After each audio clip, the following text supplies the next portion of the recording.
Hello, welcome everybody to With Thunderous Applause, a podcast where two friends get together to discuss the events and ideas that will shape our uncertain future. I am your host, Steve, along with my co-host, Zach. Hello. Hello, how are you? Fine, thank you. Tired. Amazing. Usually tired. Yeah. But I'm here and I'm ready to talk. There's so much going on, it's hard to get to it all. And because we only do a show twice a week, because we don't have people helping us, and we're obviously not getting paid yet, we can't get to everything we want to. And so important news items just keep getting pushed back and shuffled and overshadowed by other more important events. So we have this kind of never before seen intensity of resistance from the Palestinian people. Thank you, babe. Shutting the door. And that's really amazing, and we could spend a whole hour on it. And honestly, we just didn't have enough time to put a bunch of stuff together. But we do have some on that, and then we had some stories kind of on the back burner, talking about the U.S. Congress and their removal of Speaker Kevin McCarthy, and just that whole thing and what that means for the United States.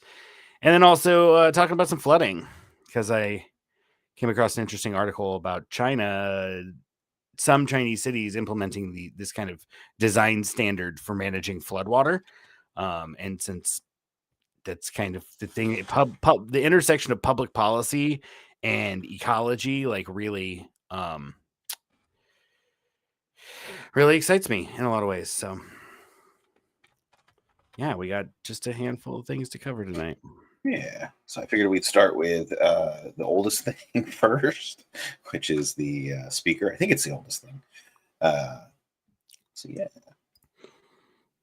Now to the leadership vacuum in the House of Representatives, which could complicate America's response to the war as Republicans try to find a replacement for ousted Speaker Kevin McCarthy.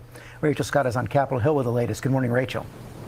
George, good morning. For almost a week, there has been no Speaker of the House. The chamber is paralyzed with the crisis unfolding in Israel and also the deadline to fund the government quickly approaching back here at home. There is growing pressure on Republicans to move quickly here. There is a temporary Speaker of the House, Congressman Patrick McHenry, but his power is limited in this role. It's unclear if he can even receive a classified intelligence briefing on the situation in Israel. Republicans are saying this morning this is sending the wrong message to the rest of the world, and they are now scrambling to unite to elect a new Speaker of the House. The conference is set to meet in just a few hours behind closed doors. There are two leading candidates, Majority Leader Steve Scalise and Congressman Jim Jordan, who is one of the Republicans leading the impeachment inquiry into President Biden. Former President Donald Trump has endorsed Jordan for the job, but he also backed Kevin McCarthy, and it still took 15 rounds for him to be elected as Speaker, a drawn-out fight that many Republicans say they cannot afford to have this time around, George. Rachel Scott, thanks. They can't afford to have. Yeah. And so my thought after taking that all in and just kind of thinking about like how things are going in the country is like, you and I are very aware of the schism in the Democratic Party, and that the only thing like holding it together is that, there's a big portion that's afraid if they break off and try to do something third, you're just handing it to the right. But I've been reading more and more that like this might be the schism that the right this might be basically like, hey, a lot of you pushed for Trump, a lot of people really didn't like Trump, and now that cow's coming home to roost. I think that's how that saying goes. Cows roost, right? Yeah. And so basically like now it might be that there's enough of a break in the Republican Party for that to allow for some of the more outlying members of the Democratic Party to actually try to get some traction. What do you think about that? I don't trust anybody in power. Okay. I think even the fresh energy and ideas that were supposedly coming and going to, have us at their backs pushing for change just kind of buckled and said, nope, I'm going to play the game because this gig is way too good. And, again, I don't fault people for doing what's best for their own, their own selves. It's just a goddamn disappointment. I do though, because you're basically applying for a job where your whole point is to not look out for yourself. It's to look out for other people. And Sure. so you basically just really, really lied on your resume, when you said You that absolutely gave a did. shit. Yeah. Well, they And so, absolutely lied. yeah. And so it's just like, if you didn't want the job, if you didn't want to help other people, you shouldn't have taken the job. But then you're right. The job is so tempting. You can abuse the hell out of your power and get just lots and lots of money from a whole lot of private interests. Be like your Dianne Feinstein's, where you die fucking 100 millionaire. Yep. And who After knows a what life of happens public next. service, Yeah. and also marrying into like a lot of money too. Yeah.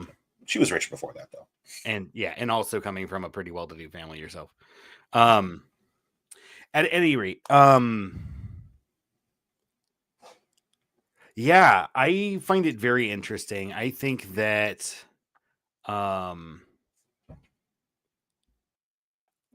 it's indicative of like our institutional paralysis. Like, I don't think that the government can or will do anything to fix problems. I think this is what it looks like being in the heart of empire, when the empire is fucking basically evaporating. It's not even collapsing. It's literally evaporating. Like bricks, right? Like, yeah. Basically all the and decolonization movements. yeah, another decolonization push with the Palestinians we're going to talk about, but Niger, kicking the French out, among other kinds of struggles. Yeah, it's definitely a revolutionary moment. It feels. It's just unfortunate that like it's going to be associated with so much. It's not like a revolution turning towards something greater, right? Like we're just having to you're break right. free from the system that exists, because that system has functionally destroyed like the ability of the planet to support organisms and complex life or complex societies. Yeah, and it really is unfortunate because it doesn't have to be that way. It's too bad it can't just go quietly, But yeah, nobody I wants to don't give up. know, man. Well, I mean, it's 100% accurate that like nobody in power is going to give up that power. No, it's too damn tempting, and so it's just going to. I mean, we really probably can look to the past to get an idea, what it's going to look like. It's just going to be we're going to be left to ourselves more and more because government agencies aren't going to come in. You can already see it, oh yeah, with FEMA and all that stuff. Like we've been seeing they're it, right? less. Yeah. It's less and less of a cohesive reaction. Like like what happened in Flint, what happened in East Palestine. All that crap. Like nobody's ready to do the hard work, and so it's just going to be local people left to their own, and like, but being told like, hey, you're not allowed to arm your militia too well, or we're going to come after you because then you're a threat to the standing army, and then we're just going to end up like someone's going to see a nice little weak chunk of the United States come in and try to take a bite, without a whole bunch of people armed and ready to defend their own turf. It's not going to go well. Right. Yeah, I definitely see this stuff with the speaker as kind of like the part of that broader conflict I've mentioned a few times now, of essentially like the turning of or an attempted change in which segment of the ruling class holds the power. Jim Jordan, if I understand, he's a Freedom Caucuser, I'm pretty sure.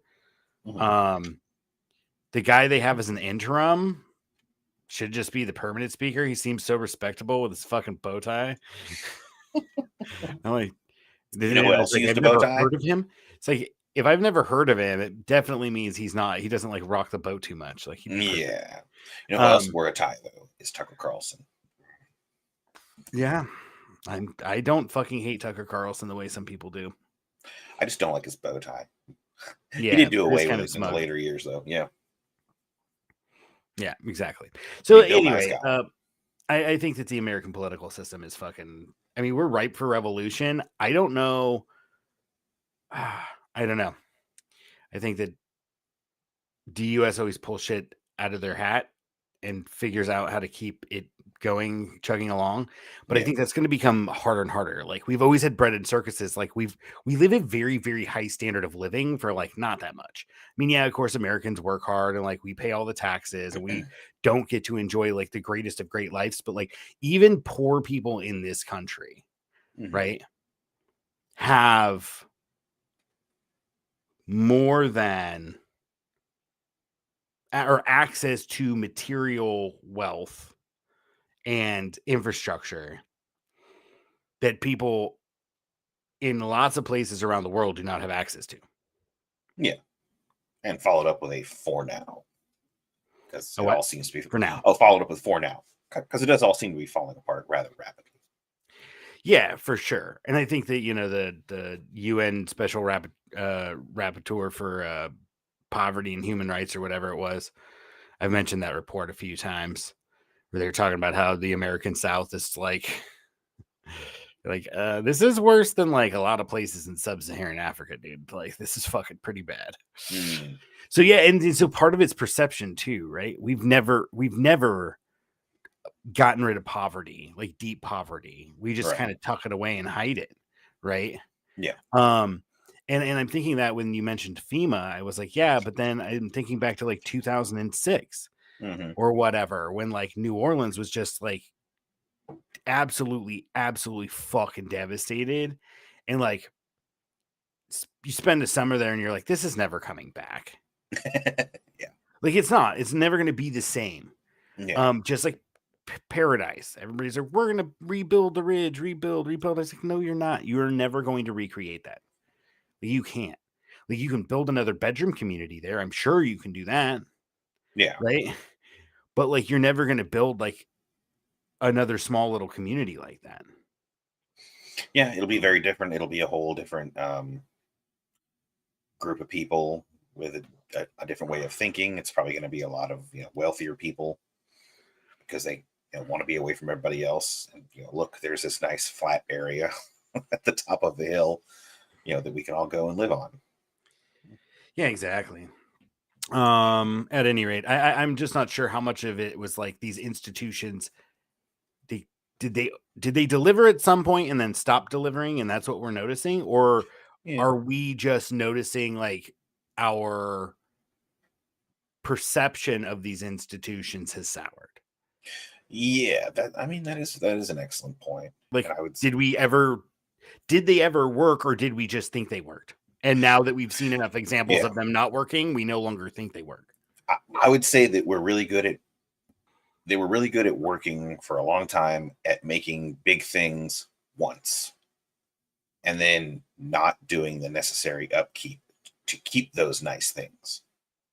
And so I think that's what we're seeing and I mean, you see it all over the place, like how somebody wants to, be at the ribbon cutting ceremony for a new public thing, but nobody makes a big deal when like a highway overpass gets repaired because that's just mundane. And so like we don't put money into infrastructure, and so we're noticing all the great things that we used to have slowly turning to shit. But yeah, you're absolutely right that we didn't have a lot of good things when it came to non-physical stuff. Yeah, so like a lot of that's just like the sheer number of things that need to be maintained, and the amount of energy that was put into building those, and then looking at like the energy picture now, it's like, and that's how societies collapse, right? Is that they can no longer maintain the infrastructure they built because of the impossible keeping up with growing your economy plus replacing it, right? Plus replacing huge chunks of it every single year. I mean, I just think about like anytime there's a flood in like Yosemite or Yellowstone or something like that, like you look at the damage and you're just like, it's going to cost so much more than it did to make it, to fix it again. And like, I believe in Yosemite there are like basically semi-permanent bypasses because like it's just impossible to put what was there back again. And so you're just stuck with this like temporary thing forever. Yeah, that makes a lot of sense. Yeah, I don't know. I think we can move on. But yeah, it's just another example of how fucking depressing it is. I honestly think if I had to put a date, especially when it comes to FEMA, it's the end of civil defense. And I'm not saying we should have had a Cold War at all. I wish we hadn't. I wish that we had cooperated with the Soviets on the nuclear program and like, and actually acted in good faith in that way from the October Revolution onward, but especially World War II onward, having made that shared sacrifice instead of just being kind of like temporary allies. And then throwing away all the goodwill that was earned. Yeah, and throwing away the goodwill or having to or burying it and then having to rediscover it later, like, in these moments of crisis where like, okay, we do have some goodwill left. Yeah, it's just bullshit and it's over fucking nothing. What ideology? Yeah, because our capitalists are afraid that we might fucking, they might lose some power when we realize that like we could organize our own society. I mean, the thing is, economies have been organized differently in the past. They will be organized differently in the future. There's just several really important, wealthy people who'd like to keep things the way they are. Yeah, or it could have been also like religious people. They didn't like the fact that like they kind of like essentially made a secular religion and said fucking all these other things are kind of bullshit. Right? And I'm not saying it was great. Like I'd never lived there, but I know that many people look back longingly on it, especially after like decades of liberalization where like they kind of their lives stagnated and they no longer feel they have a kind of security. And they're like, life's not great in the Soviet Union. I have to wait for bread, but guess what? There's always bread there. Oh yeah. And if anyone thinks that Ukraine is getting out of this war without owing like, Western powers everything, they're fucking wrong. Like, we're just going to like constantly be like, hey, if it weren't for us, you wouldn't exist. Remember that. Now, grow us some wheat or, some peanuts or something. Yeah. I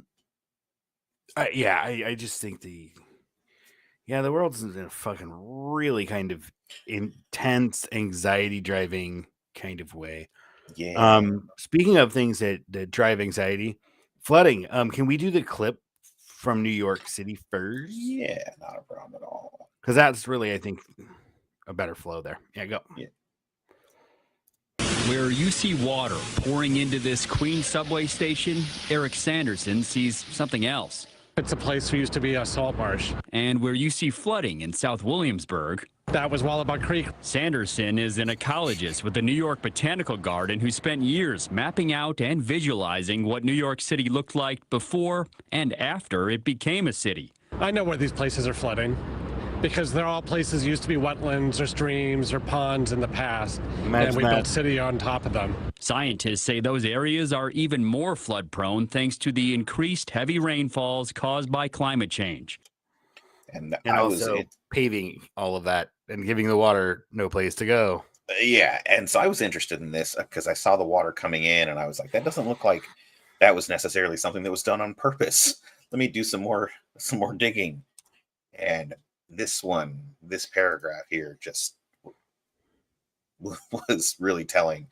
And that is being below the water table, the subway requires more than 700 pumps to remove an average of 13 million gallons of water a day out of the underground.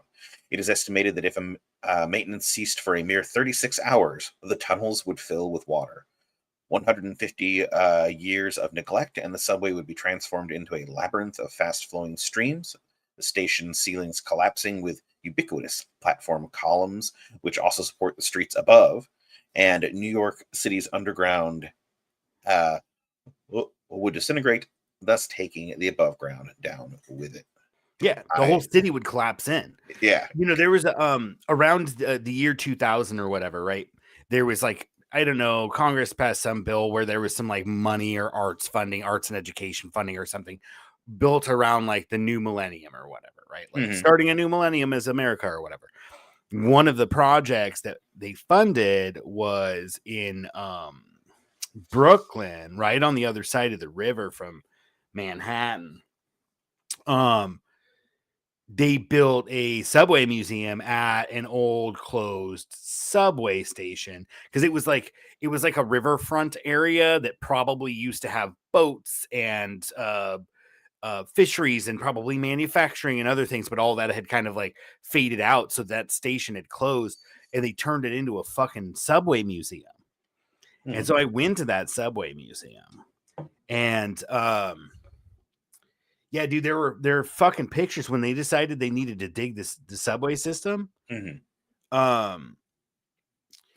are pictures of them like literally like digging down and then slowly like shoring up the sides to keep the buildings from falling into the fucking street. So when that article says, you know, eventually if we didn't pump the water out, like they'd become streams, and then they would just do what streams do, erode, fucking erode, right?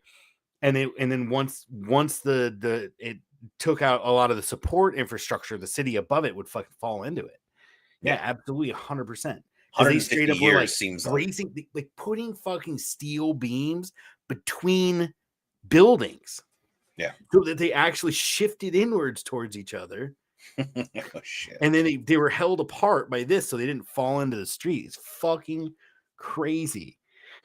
To my mind, 150 years quoted in that seems a bit forgiving. Long. Like, yeah, I don't think it would make it that long. Like, erosion is strong and quick. Dude, it would not take long at all. Yeah. And imagine that with all those rats being pushed to the surface. Oh boy. Oh, that's great. But eventually, pizza rat coming for your pizza.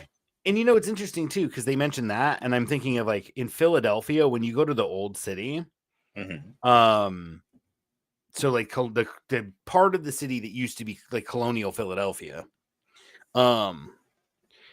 and there is actually, it's part of like it's like a national park complex, because like the Constitution Hall and the Liberty Bell and all that other shit. And then there's some excavations on those grounds too of an old fucking like farmhouse and like slave quarters, and like, so they're telling that's part of the story too. But there is a place where if you walk to this old, it's actually not a replica building, it's an original building. It's an old inn and tavern. So it's a colonial era inn and tavern. You can go there and get like shepherd's pie or something. Like, it's kind of, it's just kind of old fashioned food. Yeah, it's kind of a step back in time. Anyway, when you're walking through that part of the city, and there are people that live in houses or apartments or whatever, flats, and stuff. You're kind of walking through an area. It's kind of like a park-like setting, and there's literally like a set of bricks, and you look at it, and there's like a plaque, and it's like, this is the creek.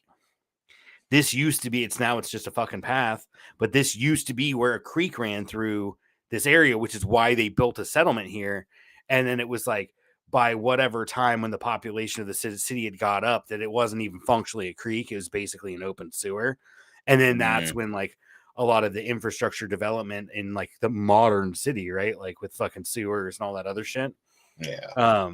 Was implemented. But yeah, there's like a little educational plaque that explains that that was the creek, and there's no creek there, right? So it's like, of course, these cities are going to flood, right? Yeah, exactly. Just because this is what it wants to be. How could we avoid flooding though? Oh, you just have to plan for the water. Yeah, we just got to get rid of it somehow. Only there were ways to do that. You can do it with intelligent engineering, intelligent design, intelligent design. Yeah, and permaculture teaches this is what permaculture looks like at scale. Yeah. So you're like, well, how do we deal with the water?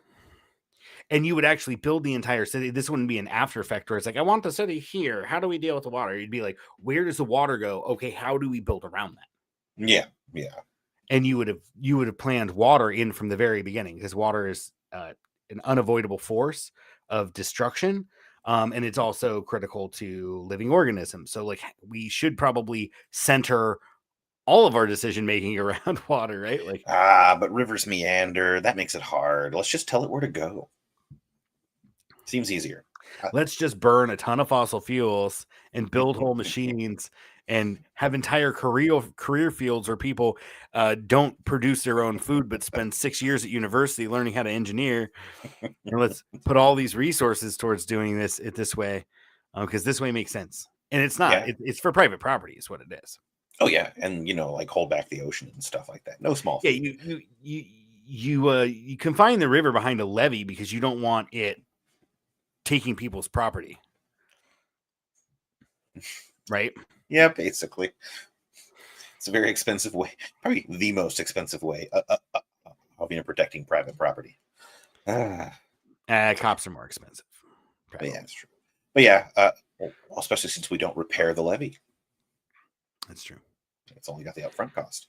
So yeah, they are talking about making cities spongy. This article mentions China at first, but it's also something that takes place other parts in the world. Other parts of the world, and basically take advantage of natural ponding areas and keep them as they are, because they basically soak water over time. And so this is an area where there used to be, how we were talking about, big levees that told the water where to go, and there was a guy who bent the ear of the Chinese government. He was a Chinese citizen. He bent the ear of the Chinese government and said, like, hey, I remember when I was a kid, there was all this, and I fell in here during a flood, and what saved me is that I was able to grab onto all this vegetation, and then people were able to get to me and pull me out. And he's like, I think very recently, I don't want to read the whole thing because it's a lot, but I think very recently, before he made this proposition, he was saying how a bunch of people had died in floods and were unable to get any help because they just were whisked out to sea, more or less. And so he made the idea, and they began to restore the wetlands. They've had less intense flooding, and I mean, if you've ever been to a river, and you're telling the flood where to go. It's not like you're telling it where to go, but you're kind of like providing space for it, and then also then finding, okay, if there's a lot more water, we need a place for that to go. Do we want it to go downstream? Or are we metering it like for hydroelectric purposes or irrigation purposes? Right. We may want to hold, so have other places in the city it can back up into, or whatever else, right? And go ahead. Yeah, I was gonna say, and here you can see, it's gone back to a more natural look. You've got all the reeds and the bamboo and stuff, and that's gonna help you soak water. The fact that the water has to take a more serpentine path in order to get to where it's going means it's going to hit the edge. Yes, it will erode, but it's also going to lose a lot of energy in the process of eroding. So, like, you have to take advantage of every little thing you've got in order to lessen the amount of energy that the water has. And that was how this has been designed. And yeah, here's where he said, it was a huge flood, but I survived because I grabbed onto willows, reeds, and weeds along the riverbank. Like, yeah. 100%. I remember being a kid. We had farming infrastructure for irrigation, and I always wanted to go down there and explore. And my dad's like, "No, that's fucking dangerous. Like, if you need to get out, like the water moves way faster than you can, and you're not very good at swimming." I was like, "Okay, I'll stay out of the cool area with all the cool stuff." Yeah. And you've hated nature ever since. Hated nature. Why do you want to kill me, you vengeful bitch? Vengeful. Nah. Nothing even happened. I actually used to go outside a lot more when I was a kid. Back when the ground wasn't so far away. I believe it. I want to look at some more of these pictures, though. Yeah. Let's see. A weir. Yep. Across the creek. So basically just like, it's a small dam. Yeah, well, yeah, small dam, but also a small dam that you can just walk over the top of because it's not such a huge change in elevation that the water is rushing. So it serves the function of getting the water where it needs to go and providing a walking path if you're willing to get a little wet. Yeah, permaculture. The mantra is slow it, spread it, sink it. Yeah, the 3 S's. You have to slow the water down because if it's slow, it's not destructive. Yeah, it doesn't erode nearly as strongly, and it's not going to topple anyone over, or, drag them under the water or anything like that. So yeah, here you can see they're doing a very effective job of spreading it, especially in this circular area over there. And then here it's talking about how almost all of China's medium and large cities are now susceptible to floods. So basically, China's like kicking into high gear in terms of how they're running their country and how they're planning for the inevitability of climate change. Yeah, they seem to be a little more open to new ideas. China China's history is fucking long and we crazy. don't learn it here in the United States, but like their history is as old as fucking ancient Egypt. Yeah. So you know what I mean? Like, yeah, it's fucking crazy.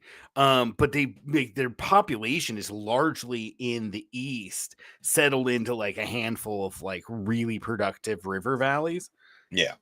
And so they've always had to deal with flooding because they've always had large human settlements on some like fairly significant river valleys. Mm-hmm.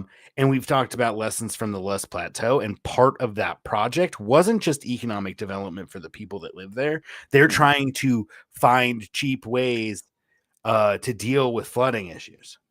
So they went up to the top of these major river watersheds and started and implemented projects there. And then they're implementing projects in cities to be like, we need to give water more places to go. Yeah. Because it's going to come and we can't really hold it back. We really just need to kind of accommodate it. And in a kind of negotiated fashion, right? You're not exactly telling the water where to go, but you're also kind of being like, I gave you a little extra space here so you don't come over here. Yeah. Kind of thing. Yeah. Well, and in that same vein, in used words, you're actually playing Tai Chi with nature, not boxing with nature. 100%. And I don't know what the fuck that means. Isn't Tai Chi like the stretching martial art? It's the one to use your enemies, your momentum against them. So like, they come rushing, you just step out of the way and add a little bit of momentum and they go flying. It's mostly, my understanding anyway, is it's mostly like an art form and, a means of expression and whatnot. But the philosophy behind it is sound and does apply in this situation. I've wanted to do martial arts. I was actually looking at for fencing classes. It's just really fucking expensive. I have seen some videos about like, oh yeah, this vest is like, the entry level and it's like $100, and this sword is entry level and it's like $300 or $400. Yeah, I'm just like, and I'm not even talking about gear, bro.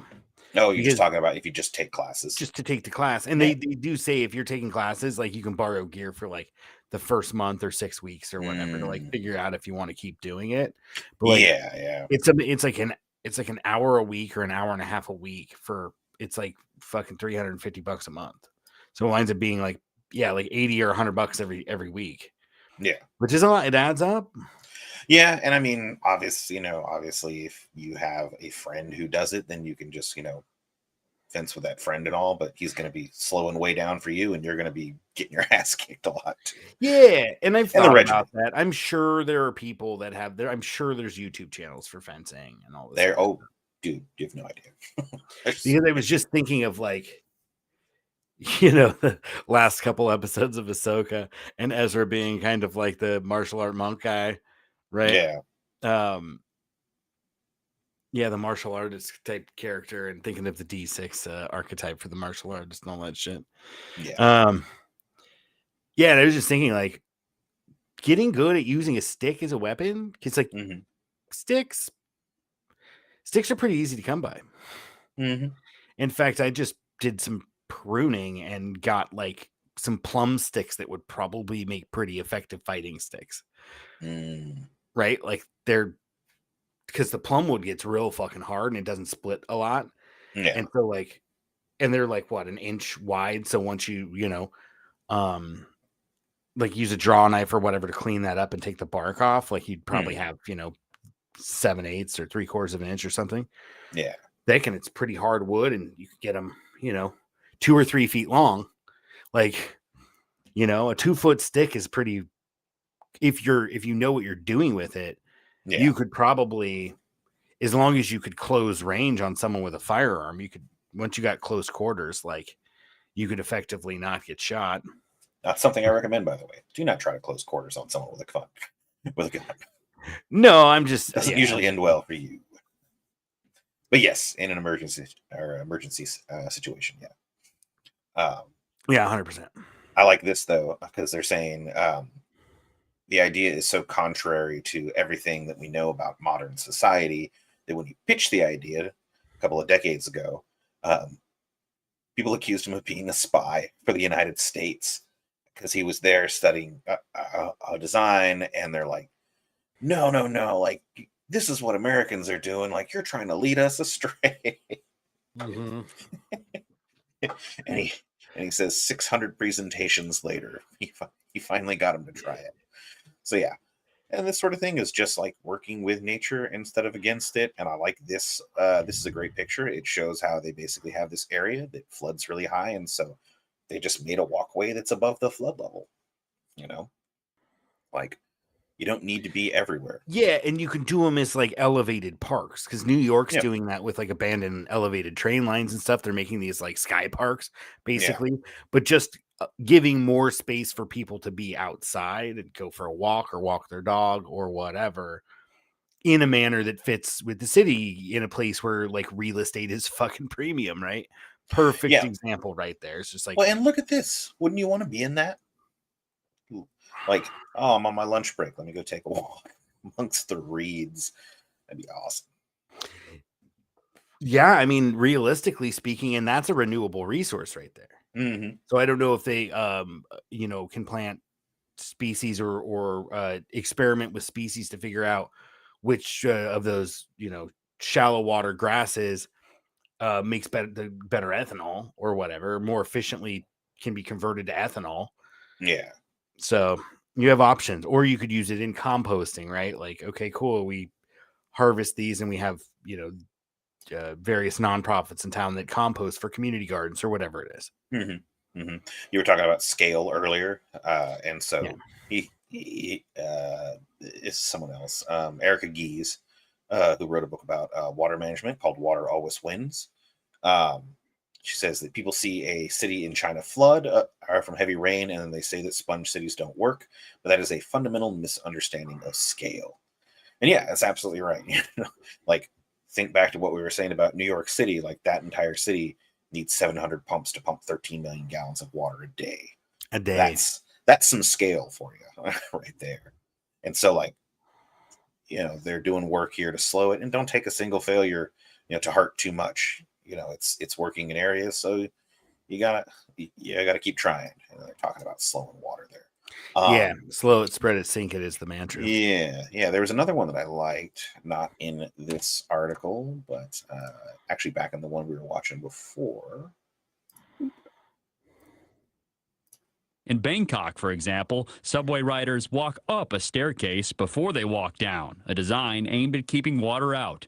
One of these chronic places where there's flooding, it's not going to help a whole lot. Manu Lal is an engineering professor with Columbia University. So we need a strategy where we at least install pumps there so that we can proactively pump the water in those locations to other areas that are not yet flooding. The city of Copenhagen has earned praise for redesigning parts of the city to hold water from heavy rainstorms. New York City is planning projects with that same goal, including a sunken basketball court designed to hold stormwater at a NYCHA property in southeast Queens. My only criticism, if I might, is that it's just not enough. Yeah, and that should be like theme of the day. It's just not enough. It's just not enough. Yeah, but the thing that I liked is if you have a subway, system that's not like New York, where you're constantly pumping out water, and your main concern is like monsoon flooding and things like that.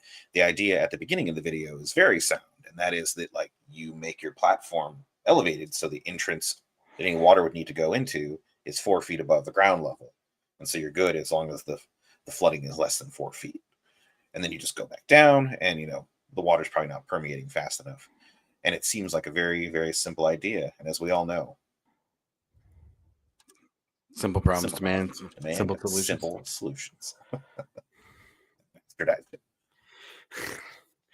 Very good. I think permaculture tries to emphasize all that stuff. And just kind of making these smart decisions that like it needs to be part of the plan from the beginning. Mhm. You can't be like, oh, I don't know what to do with all this water and I'll pump it. What are they doing when they pump it out? The guy's like, oh, you're going to need pumps or whatever. You pump it and put it right back up where it's just being added back to a volume of water you can't manage. Yeah, and like especially in a place like New York City, that's especially dangerous. Like, where do you pump it? Do you pump it upstream? Do you pump it downstream? If you pump it downstream, you're basically forcing a ton of fresh water downstream, like constantly, while more water is getting drawn in. You're going to saltify. You're going to saltify your groundwater. If you keep doing that forever. Yeah, I don't know what the long-term consequence. It's just like one of those. It just doesn't make sense. Like, it's maybe they shouldn't have done subways in New York. Maybe they could have just spread out a bit. But its own problem. I think there's a kind of a level of density that kind of just happens. Yeah. Right when you're able to ship fucking food long distance on trains. You didn't really get. I was actually looking at large cities. I forget if it was based on a conversation that we had, or if I was just thinking about Chico and like problems, and people being like, Chico was so much better like 30 years ago before like whatever, right? Before liberals or before whatever, college kids or whatever. Yeah. Before millennials and Gen Z, just bullshit. And I'm like, no, it's because the city was 40,000 people. Like 40,000 people is actually like a number that there's enough examples that like that's actually a fairly comfortable size for a city. It's also easy to maintain, hegemony with a smaller population. So you don't have all the concerns of, the dang liberals. Yeah, and I think so. I looked through it, and there are actually quite a few ancient cities or old cities that had populations that surprised me. But yes, for the most part, 10, 12, 15,000 people was a lot. In a settlement. And it wasn't until the Industrial Revolution again, if you look at that exponential curve of population and world population and put that next to fossil fuels, like the only reason we have as many people as we have is because of fucking fossil fuels. And I should just fucking do a lecture, and we could do a whole episode where I just like lecture on like the fundamental biophysical reality that we face that never gets fucking talked about. Right? Everybody's like, oh, the problem was Ronald Reagan. I was like, the problem's fucking older than that. And some people will even like get real fucking esoteric and be like, you know what the problem is? Fucking Christianity or organized religion or whatever. And be like, no, but the problem's actually a little deeper than that. Yeah. Like, I mean, Christianity was a great start to our separation of man and nature. It was probably the most successful attempt. Yeah, of course. And in the name of Christianity, they fucking went around and exterminated people who believed differently or assimilated them. Yeah, and basically just thus spread it. It's like the capitalism of religions. Well, yeah, and you weren't allowed to do anything else. Yeah, it basically can't suffer competition because its shortcomings become obvious real quick. Yeah. So, speaking about obvious things, or, and people who follow Abrahamic religions.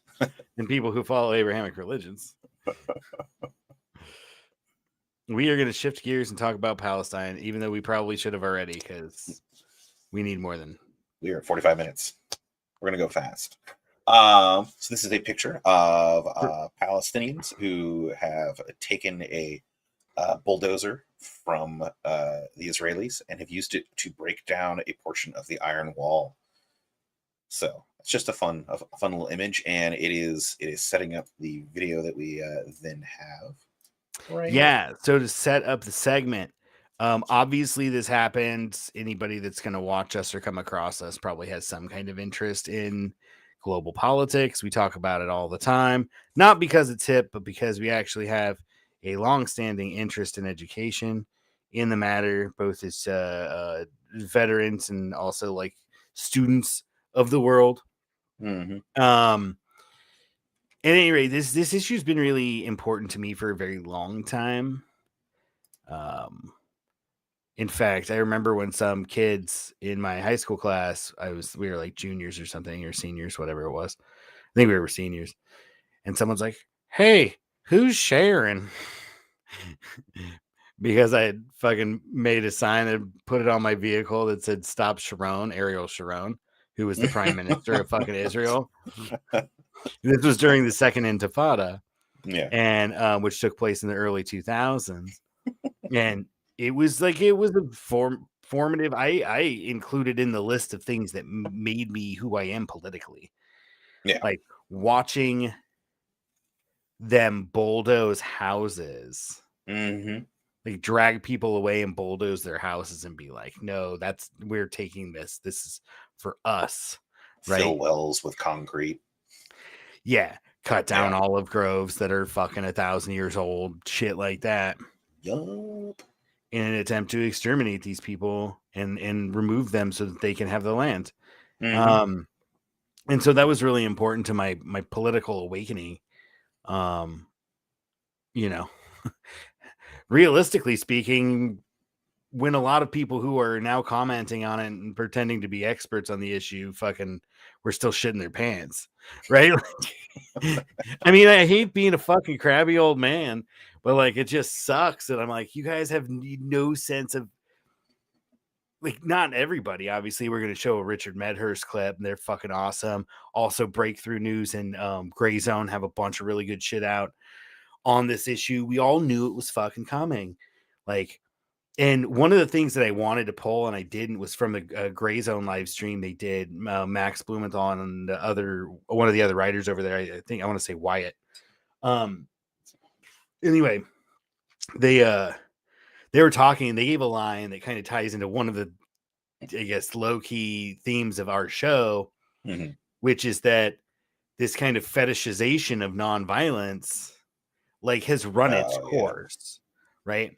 Yeah. And so in this discussion, they kind of bring up that fact where they're like, some people are saying that organized violence for a political purpose has accomplished more in the past 2 days for the Palestinians than all of the nonviolent stuff they've done for 50 fucking years.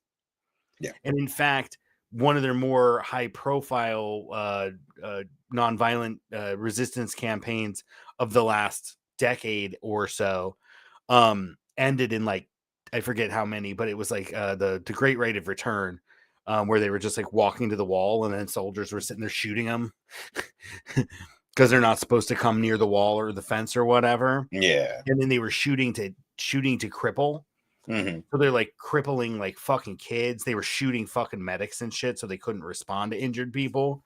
And they're doing all this really heinous shit. And there's something like 10,000 fucking wounded to one Israeli soldier that got hit when someone threw a rock. Yeah. You got hit by a fucking rock. Which disproportionate retaliation. A rock can kill you, but what's that? Yeah.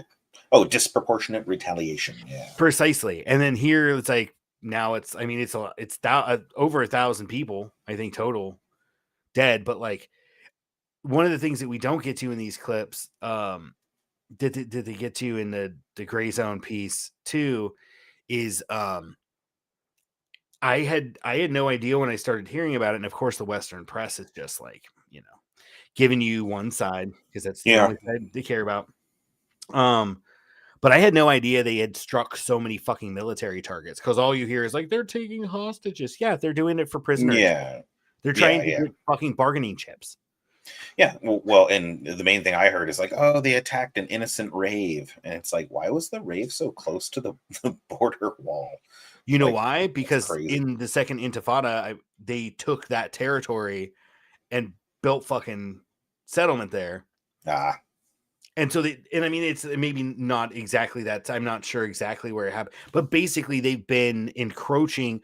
They first took all the land in the war, right, when they established the state of Israel, and then there was another war. That's why they always say back to the 1967 borders or whatever it was, because that's at least like a line that existed and could be agreed to, because now the settlements just kind of slowly edge over that line, and further drive them into smaller and smaller enclaves, and they take ancestral lands and everything.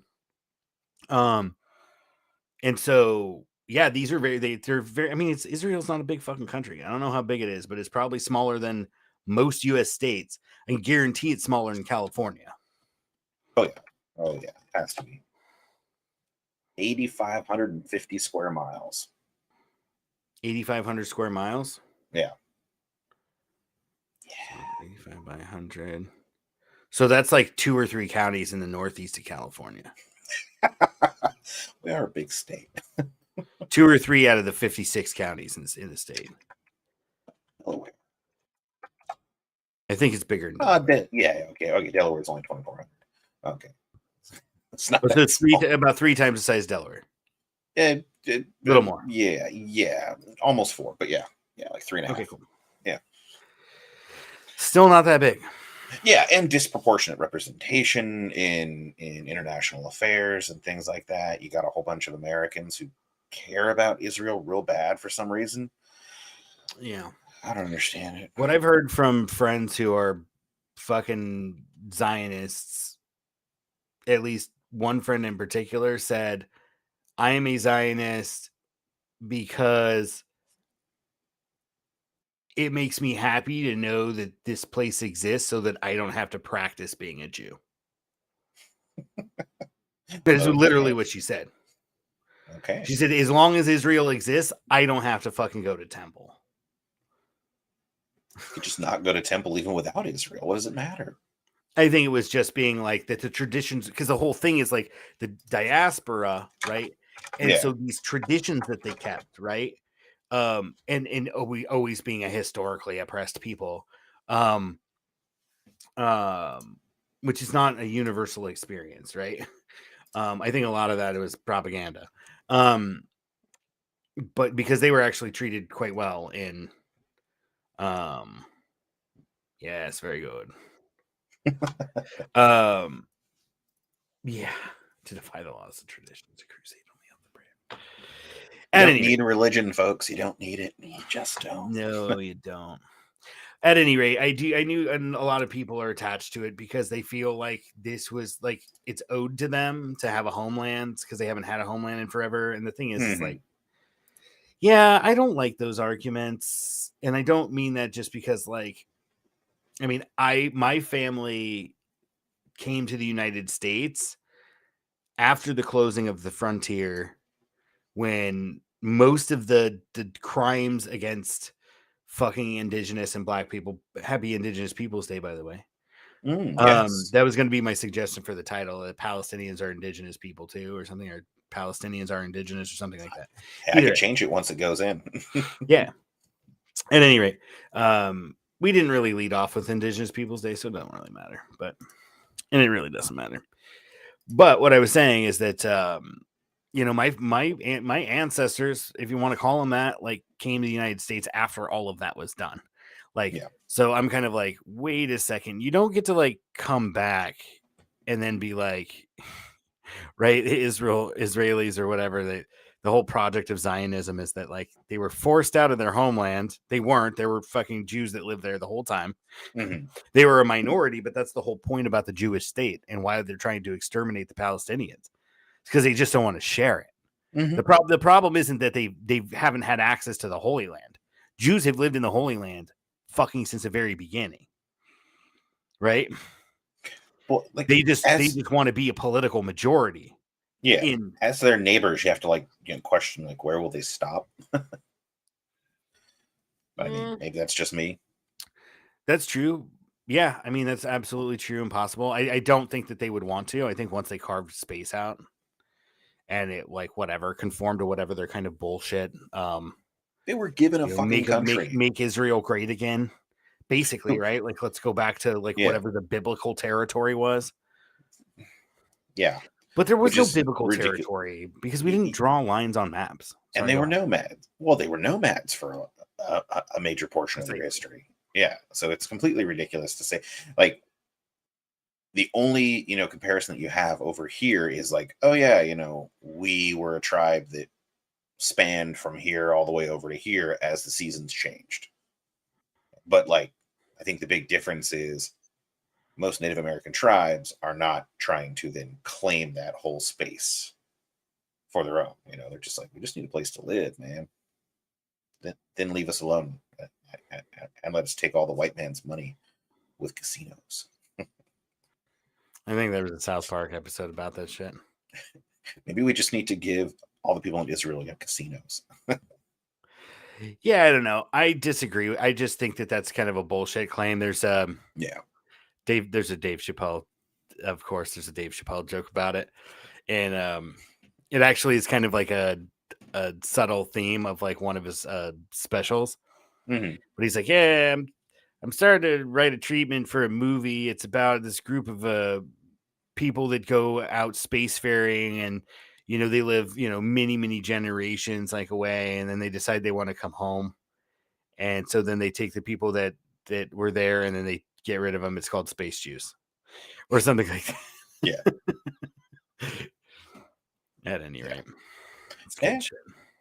Let's listen to see what Richie Medhurst has to say. I'm gonna grab a beer. I think this image right here. Right? Yeah. Okay.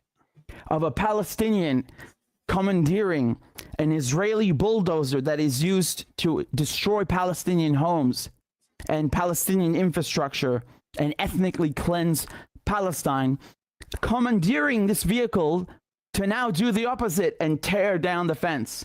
I almost sounded like Reagan for a second. Mr. Gorbachev, tear down this wall. No, but seriously, the Israelis, they've, people think like, oh, well, the Berlin Wall is a thing of the past and there's nothing like this in the world. Oh, no. Go to Palestine if you can.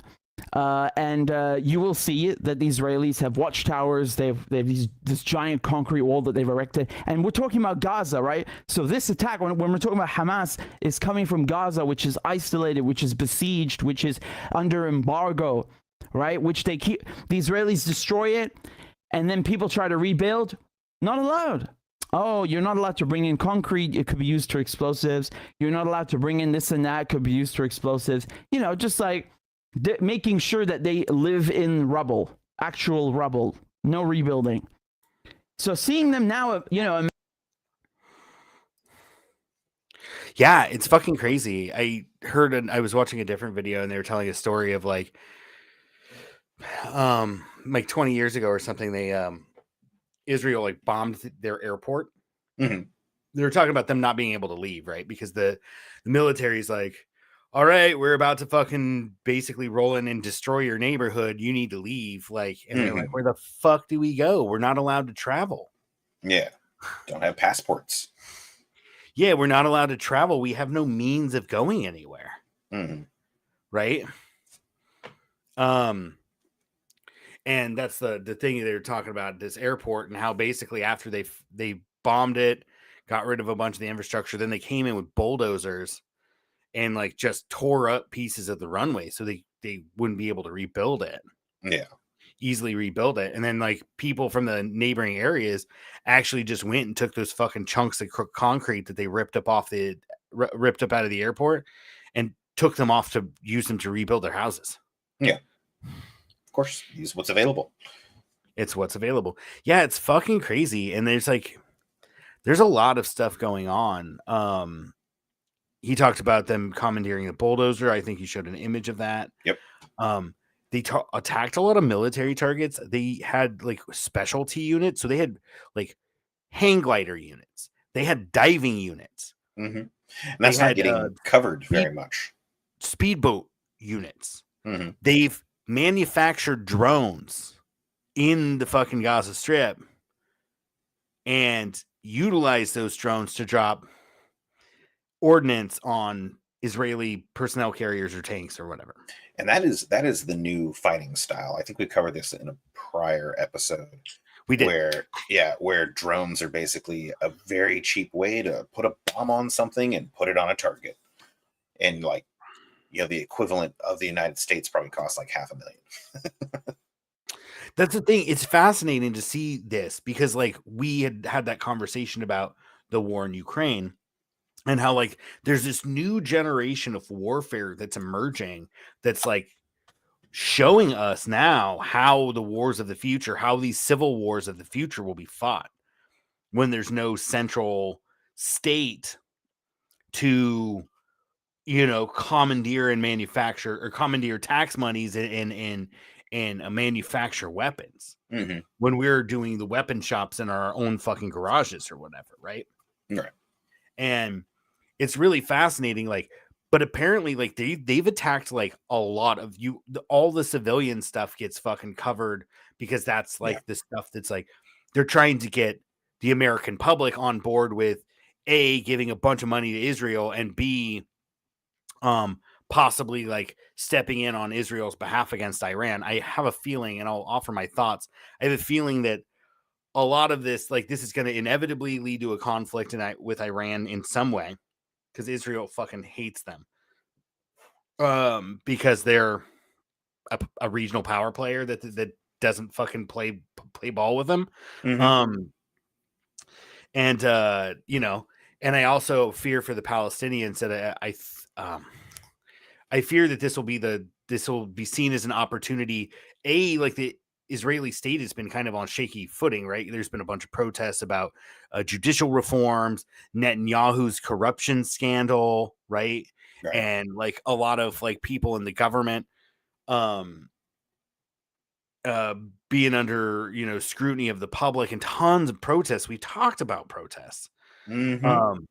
And so this is kind of one of those galvanized the people and the local or the domestic political problems by turning them against an outside enemy, which they thoroughly indoctrinate their citizens to think of them as animals. We have a clip where the fucking leader of their military, their defense minister or whatever, literally calls them Palestinians animals. Mm-hmm. Yeah, and it's just this fucking really nasty situation that I fear might be there might be enough dysfunction in the global political system, right? Because everything's being reshaped, that I think Israel probably feels like it now is its chance to fucking exterminate the Palestinians for good. Not only that, but I think the fact that they've made a formal declaration of war in international court. Is it court? Anyway, it basically said this is officially war. We're declaring it. That gives the government special power, and I could absolutely see it being used to eliminate political enemies within Israel. That's a perfect excuse to just be like, that person's a fucking spy. Take him out. Well, not even just in Israel. Yeah. As we've already seen, they have no problem. Remember, they just fucking bombed Iran. You're not at war with Iran. You're just doing a clandestine strike because you got intel that said they're getting close to a bomb. So you assassinate some scientists or whatever. And there's already rumors that Iran had a hand in this. The attack on... They're saying that. Yeah. That's what I'm saying. It's unsubstantiated, but of course the rumors begin to fly. And it's well, yeah. I mean, I would say that too if I were in part of the government of Israel. I'd be like, oh, yeah. They're just trying to figure out their fucking yellow cake argument, right? Well, you just throw the spaghetti at the wall and something sticks. And so you just make all the accusations and be like, look, we were right once. That's all it takes. Yeah. Let's see here. Ooh. Yeah. One of the biggest stories of the year, if not the decade. What the Palestinians did is they launched an operation against Israel at the crack of dawn. They have humiliated Israel to to an unprecedented degree. No one knew this is coming. I just want to convey and impress upon you the professionalism, the organizational skills, and they're bringing justice because they're taking back their own land. I mean, every single day we're supposed to cheer Slava Ukraina because the Ukrainians are liberating their land. Well, I'm sorry, but the Palestinians, they have a much bigger and stronger case to bring forward. How about we cheer for them? Huh? The Palestinian mentality is this is my land. I'm going to run towards you. And if I die liberating the land, then so be it. So seeing them now, emancipate themselves, liberate themselves, how satisfying it is. How satisfying it is to witness this. All of the stuff that's going on, BRICS, the coups in Niger, right? People kicking out a colonizer. People in Niger, the colonized, telling France, the colonizer, to get out. And now the Palestinians telling the Israelis, get out. It is satisfying. This is decolonization. You are witnessing real decolonization right now before your very eyes. History as it is written. Yeah, it seems like everything that's happened has just been history being written, right? Like, why can't it be boring? Why can't we live in more boring times? Yeah. It's a very old saying that is, I think, misattributed most often. I don't know who actually said it, but I remember reading like, oh yeah, it's attributed to so and so, but that's not right. But yeah. Absolutely. I don't like living in interesting times. I wish I lived in boring times with like a glut of fossil fuel energy. So I could just be like, I'm going to buy a new car every 2 years. Woo! Yep. You're like, I'm going to go work in a factory and be able to fucking put my kids through college. Woo! Yeah. They'll be fucked because everyone will have a college degree and it'll cost a fortune, but whatever. That's the future. I don't care about it. Woo! So as of this morning, we have a little bit of a glimpse at what the Israeli reaction might be as that's starting to take shape, both the size, scope, and, shall I say, brutality of it. We have a spokesperson from the IDF announcing 100,000 Israeli troops have been called up. Let's take a listen to a little bit of that. That's the situation now. We have mobilized, we have called up approximately 100,000 Israeli troops. They are now organizing and preparing to launch an attack at Hamas in Gaza. And as we speak, we are also striking their military targets inside the Gaza Strip. And so far, we have been able to kill more than 400 terrorists. So we know as of this morning, some of the targets that have been hit within Gaza include a mosque that was in a densely populated part of the Gaza Strip. Of course, Gaza is some of the most densely populated places, one of the most densely populated places on Earth. There was also a strike of a marketplace. A number of apartment buildings and other targets have also been leveled based on what we know this morning.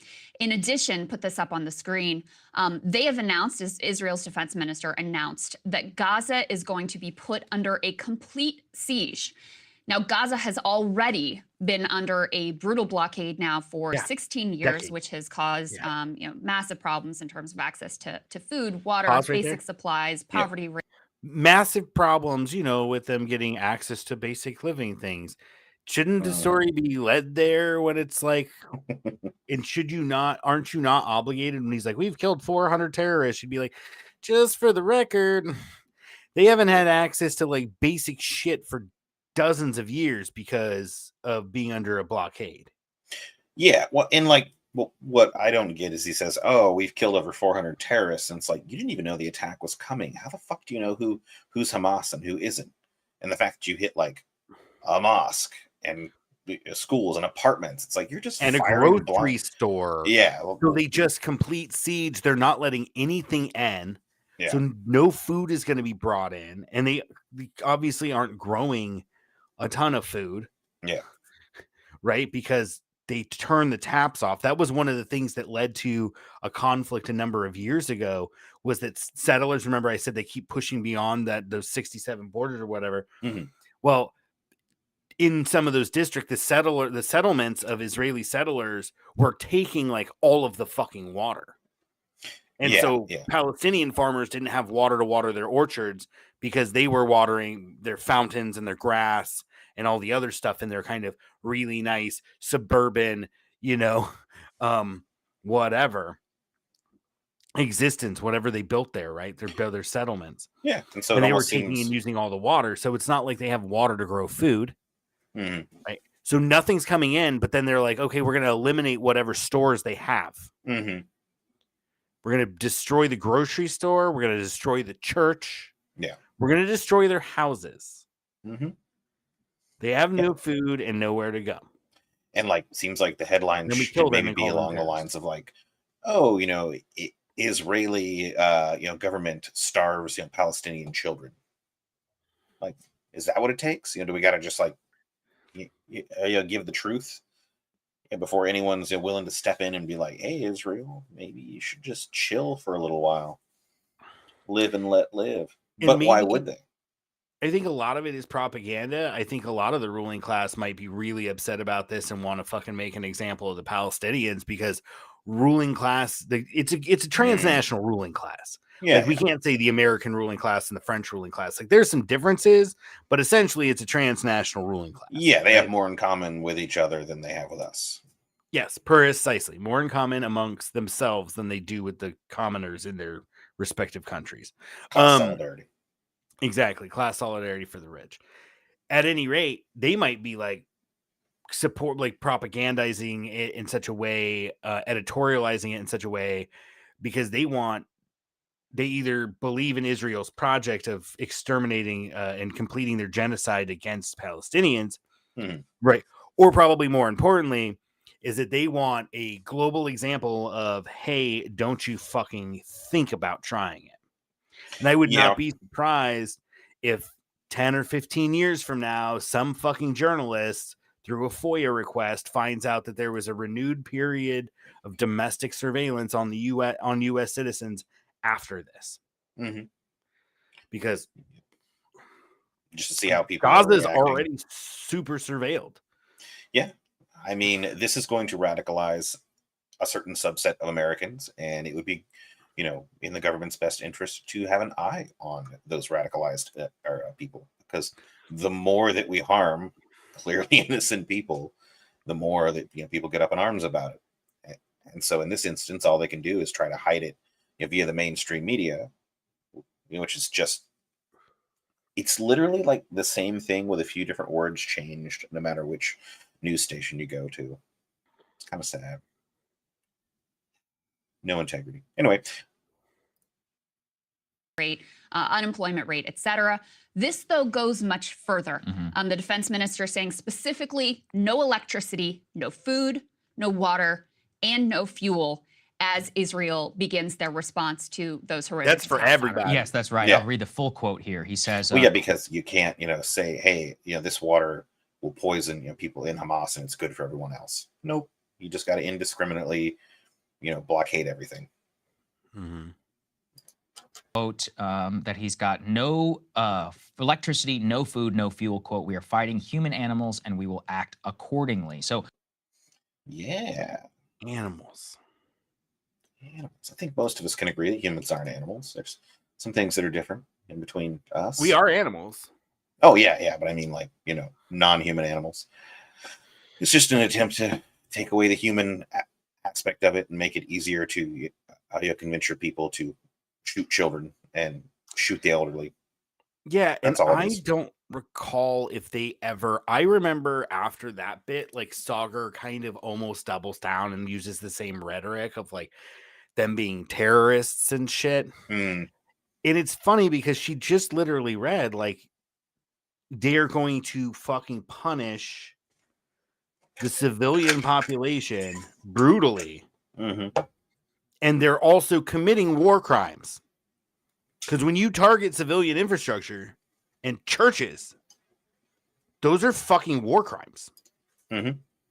Will they ever be held to account in the International Criminal Court? No, of course not. I doubt it, yeah. Because the rules, as we've discovered when we looked at all these successful prosecutions of the ICC, the law really only applies if you're a black warlord from Africa, because those are pretty much the only people that have ever suffered consequences at the ICC. Yeah. Yep. And for some reason, Israel gets a pass on everything. It's very, very frustrating. I sped up this next one by 25% because everybody talks too slow. And it'll take forever. It'll take forever otherwise. Utter devastation as airstrikes rain down on Gaza today. A resident with a single fire extinguisher forlornly tries to tackle the huge blaze. This is the Jabalia refugee camp. The man filming says the building was a supermarket and that dozens were killed here. Anyone and everyone is trying to help the injured. It was a supermarket. Yep. Using whatever they can find. This is one of the most densely populated places in the world. Israel insists it's only targeting militants. but ordinary people are paying an awful price.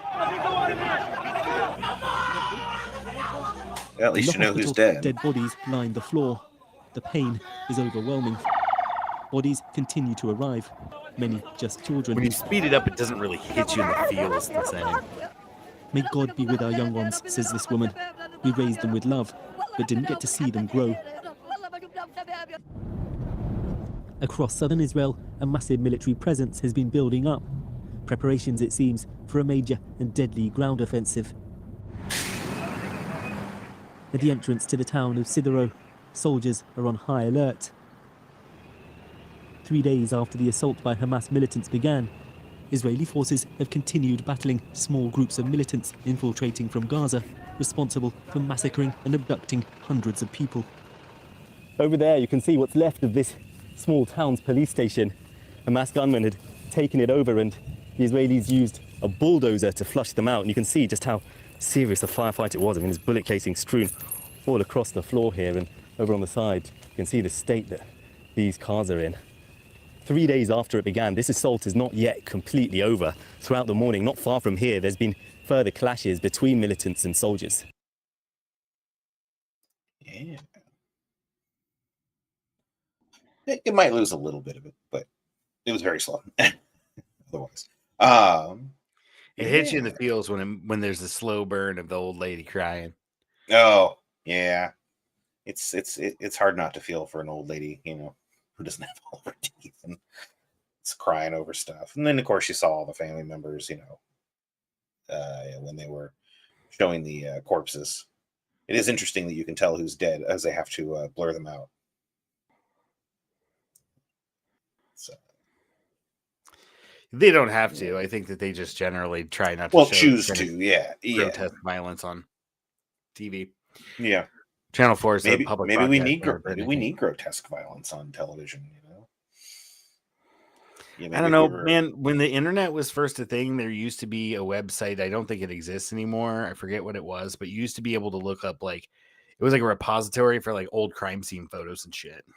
Oh yeah, I mean there was like Faces of Death and a bunch of other ones that were similar, like along that same line. Yeah, I don't know if they're up anymore either, but you can also find it in a lot of different places if you want to now.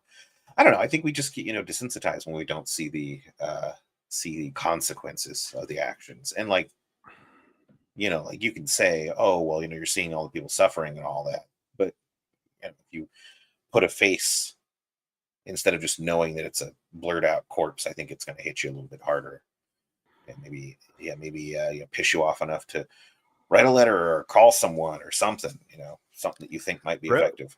Did you ever probably not. Did you ever watch Peter Jackson's he did a documentary called They Shall Not Grow Old? No, it's available. I want to say I watched it on Netflix. I think it was Netflix. On Netflix right now, yeah. Yeah. Bro, that's they had colored footage from World War I. Or colorized footage. Or whatever it was. And like it's a fucking interesting movie, but like there is like they straight up say like this movie, I think that every student that when they start learning about world history and stuff and they get to the warriors, I think that should be required. Like they required viewing. They should have to watch that. Because like they don't shy. They're just like fucking bodies. They're like, we don't know what to do with them. So they're just all fucking bloated and the rats are eating them and like fucking insane, bro. And then these guys, right? Because they have old interview footage of many decades later interviewed some of the people who fought in the trenches that survived. And they're just like, yeah, and then we were sent on this mission, and like this guy who I had like really great rapport with, we got assigned to the same unit 6 months earlier and kind of hit it off. We were from the same small town, or had our grandparents were from the same village or some shit like that, right? Mm-hmm. And he's like, yeah, and then we went up, and it was like as soon as we started, we just kept running. He's like, I got shot grazed my arm, I kept going, and like I got fucking, the next thing I know, I got fucking hit with the flesh and bone splinters as like he got his fucking half his fucking head blown off. Yeah. Like, it's like, yeah, it just got covered in his fucking brain, dude. Like, that's just fucking hardcore, dude. That's the sort of, that's the sort of visceral thing that I think, especially anyone who is pro-war, like, probably needed to be, exposed to that maybe a little bit, younger than they were, if they ever have at all. I mean, it's pretty easy nowadays in America to go your entire life without ever like laying eyes on a dead, or a dead person. I honestly, I don't know how close I've been to a dead person. Obviously, like casket viewing, right? Like, never done it. Oh, everybody. I've seen some casket viewing. Yeah, everybody I knew did cremation. Yeah, get it. Go ahead and finish the video, or was that it? No, that was it. Yeah, great. Cool, man. Well, there's just a lot more to say about this. I mean, obviously, both of us are on the side of the fucking Palestinians. I don't think I'm as stoked as Richard Medhurst is. I am happy that people are standing up for themselves. I think it's inevitable. There will come a time when that shit has to happen in the United States too. I just fear now that the group of people who actually holds power that but feels oppressed are really fucking dangerous. Yeah. That's a great way of putting it. White conservatives, like from rural counties, they're like, we have no power. It's like, you actually have all of the power in this country. It's called the fucking Senate. Yeah. And you guys have way disproportionate political power. Yeah. It has been locked in time such that you will always have power. They also hold 2/3 of all fucking governorships and all this. Y'all hold power. You're not being oppressed, but they fear they are, whether it's Mexicans at the border or people from Latin America at the border, or if it's those uppity black people thinking that they can, not get murdered by the police, or what are they thinking? Or whatever else. They're fucking terrified. They're terrified. And so I don't want this shit to happen where we're taking our country back. And it's like, it's your country. You already hold power. What more power do you want? We want the power to exterminate the people we don't like. They're like, oh shit. Yeah. That's what Zionism is about. Yeah. Zionism is, and that's why they're Zionists. Right? Because a lot of those people we don't want to give money to fucking Ukraine. Fuck Ukraine. It's like, they'll give money to Israel. Yeah. If it was anti-China, they'd give money to China, or some anti-China resistance, Taiwan, whatever. Mm-hmm. They're not anti-war. No, they just don't like seeing two different groups of white people fight each other. Hey, cut that out. Yeah. Stop.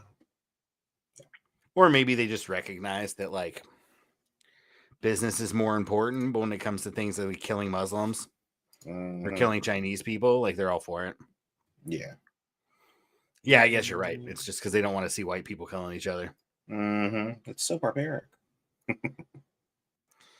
Yeah, exactly. I mean, you can cue the music. It's such a fucked up situation, and I do genuinely. I'm not as excited as someone like Richard Medhurst. I think mostly because I have an intense anxiety about this being an excuse for them to finish the job. Yeah, they've been trying to fucking kill them all and take all of the land since the very beginning. They just weren't able to do it in one swift move, right? So they took part of the country and built a state for themselves, and then they slowly have been expanding beyond, and they're like, we're ready, we need it. Yeah, right? We want it. So they're ready to get rid of them. They need it and they want it. What the fuck? Yeah. And you had people in that country starting to be like, hey, fuck this political system, the conservative government, everything else, fuck this shit. This isn't working for me. I want more. And then they're like, okay, cool. Well, now we're at war. And so you're not allowed to talk shit about us. And There's this whole like they're like, oh, it was like a gigantic, intelligence failure. And like part of me is like, nah, I think they fucking 9/11 that shit. Yeah. I think they knew it was gonna fucking happen, and they let it happen because then they could fucking manipulate the people into doing what they wanted to do. Yeah, I could believe that. I could believe that entirely.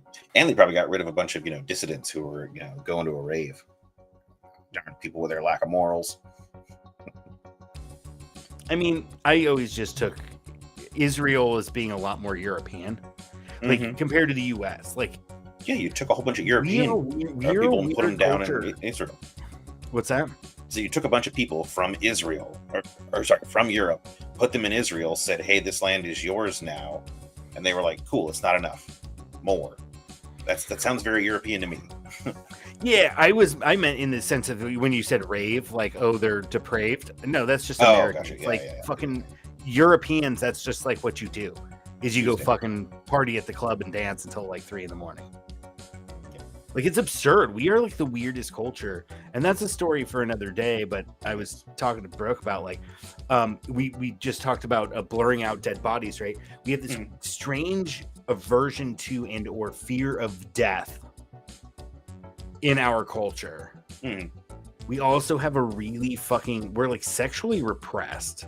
Yeah. Like, topics of sex make people desperately uncomfortable to where like showing like a bit of areola is like a fucking national scandal. Right? Like the Justin Timberlake, Janet Jackson thing. Yeah. And then like you were just saying, like they're depraved because they're at a rave at 2 a.m. Like, actually pretty fucking normal in most places in the world. People go out and fucking party and shit. And we just have this weird thing where like you must have a problem if you go hang out at the bar all the time, right? Like, we have our culture is definitely rooted in religious fundamentalists. And I don't know how to fix that except to break the country, because it's part of our national ideology. At any rate, you have any closing thoughts? We'll be out of here in an hour and a half. I do not. I got everything out. I made my notes. I spoke my part. I don't think this is going to end well for the Palestinians. I don't by any means. And yeah, if we eventually find out that it was allowed to happen, I would be completely unsurprised. Yeah, same here. Yeah. This has been With Thunderous Applause, a podcast where two friends get together and talk about fucked up shit. And dwell on that shit. Talking about fucking Palestinians getting genocided and shit. Yep. That's bad. Our American empire not being functional. The American empire in terminal decline. Yeah. Exciting times. Nuclear fucking tests and shit. Yeah.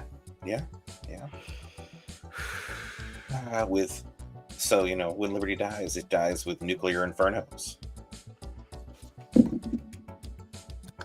Nuclear inferno! Woo! All right. See you later, Go, buddy. Baby Yoda. Bring us happiness, Baby Yoda. Bring us